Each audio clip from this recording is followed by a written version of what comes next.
Hey everybody, welcome back to the channel. I'm Chuckie Thomas, the ADHD screenwriter. You have trouble naming your characters? I'm going to give you 5 tips on how to do it. Vamonos!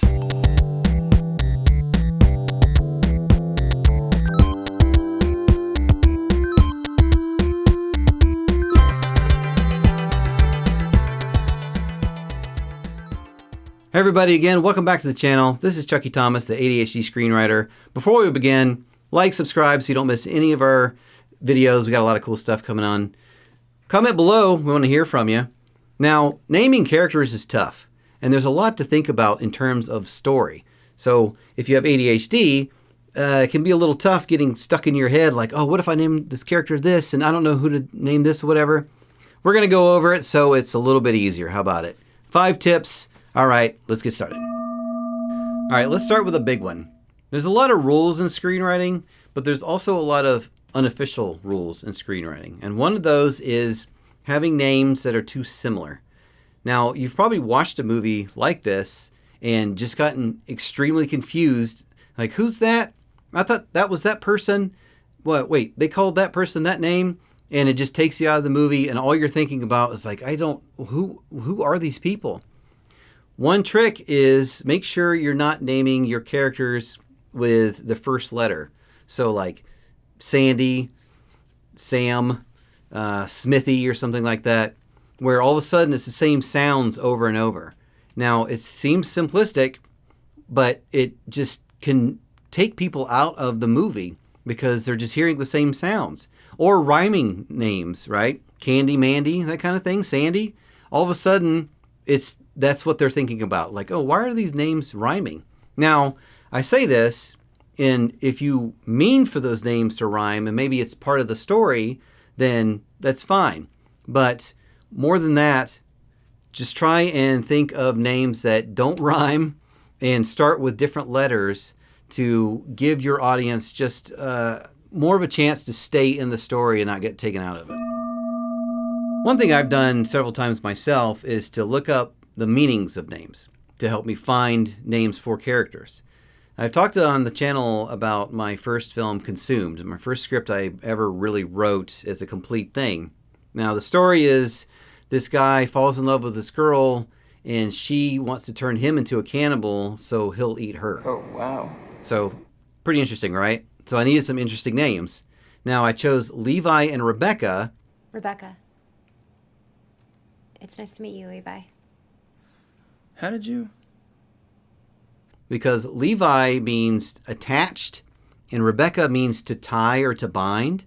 So what I did is I just went on Google and went names that mean attached, names that mean this, whatever. And I just kept going until I was like, oh, Levi and Rebecca, that's great. And again, they're not similar names. They start with different letters. So I'm good there. And the meaning helped flesh out the story. Now, am I going to say that your audience is going to watch this movie and go look up the meanings of your characters later? No, they're probably not ever going to do that. Maybe it shows up on IMDb or something. However, for you, since you need help finding character names because it can be tough and you can get stuck on it, this is a great way to find interesting characters. And again, it fleshes out these characters more because you know what they're about simply from their cool name. So you might be doing this already, but try and pull from real life. Undoubtedly, you know other people. Unless you're just watching this in an isolated room and you've never met anybody else in your life, you probably know other people in the real world. Now, I'm not saying pull random names and put them in, although they might work as placeholders. But what I'm saying is these people that you know have attributes and they might tie in with your characters. For example, I had a great Aunt Violet who grew up during the Great Depression, and she would just take, when we went out to restaurants, she would just take everything from the table. And sugar packets, salt packets. I don't know if she ever stole silverware, but anything that wasn't tied down that she was like, hey, I could legally take this, she would take it because she grew up in the Great Depression. Now, that's a great character trait. Maybe there's a character that's dealing with hunger issues or something. So you can have them named Violet in honor of your great Aunt Violet. And they take stuff from the restaurants, or maybe they get in trouble for it, right? All of a sudden, this is starting to get more fleshed out. And I mentioned placeholders. I actually do this a lot. So I would take people that I know, put them in there, and then later maybe I'll change them. But honestly, a lot of the times I would leave them in and say, you know what? That actually ties in because of their attributes, right? Oh, this person is interesting because they've done this. They work at this job. I'll just leave that in there because it works for the character. And of course, ask. If you think it's going to be a problem, maybe it's a crazy character or something. It's like, hey, buddy of mine, can I use your name? Is that cool? And if they say no, then maybe find something else. But I bet they would be honored to be in your film. All right, so tip number 4, let's keep it short and sweet. The longer the name, the harder it's going to be for the audience to remember. Now, this doesn't mean that your character can't be called Cornelius Archibald Smithereens III, but maybe you give him a nickname and call him Corny. That's a little bit more easy to remember than the Cornelius thing that I said that I don't remember now. Right? I already forgot it. And that's the point. You want short and sweet so your audience goes, man, Corny was so cool. Not, man, that guy's long-ass name was ridiculous. What was going on there? You can kind of get away with this in novels, but because it's on the page, right? And you're reading it. But think of like a book club talking about your story, and instead of talking about how cool Liz was, they were like, man, why was that character's name like 3 pages long? How was I supposed to remember that? And I've heard this a lot about like high fantasy novels and other stuff, other media, that the names are just a little bit inscrutable. So people are like, how am I supposed to remember this? Or even like Game of Thrones. I remember when it first came out, everybody was like, how am I supposed to remember all these names? Well, we watched enough of it, sure. But at first it was like, what is happening here? Who are you people? So short and sweet, to the point, can help your audiences remember the names and the characters. And that's what you want them to remember, how cool your characters are. Tip number 5 is all about side characters, and I feel like people with ADHD are going to especially benefit from this. It's easy to just give side characters just a random name, like Man 1, Nurse 2, Screamer 3, something like that, right? But consider giving your side characters more interesting names.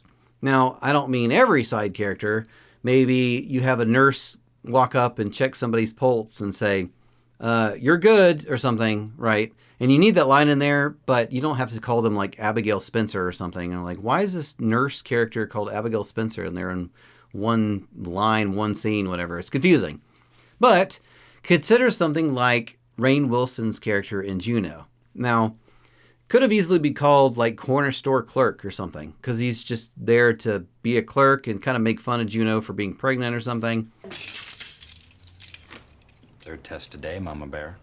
Your ego is prego. No doubt about it. And it's like a quick thing.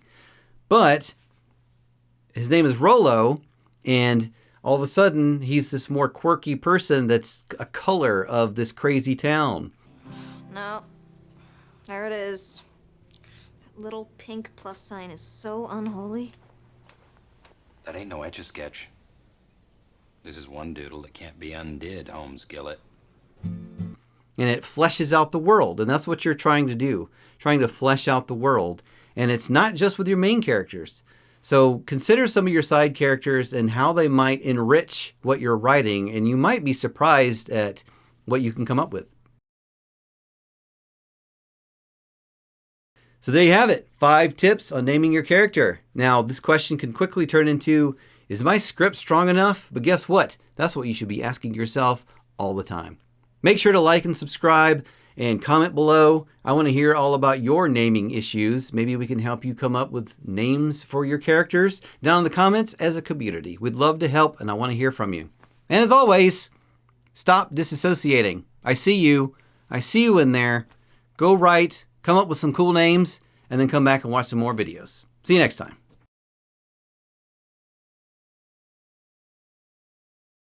I'm going to give you 5 tips on naming your characters. Let's go. I say that a lot. I'm going to do that one more time. I'll say let's go all the time. Vámonos. Vamonos. Yeah, there we go.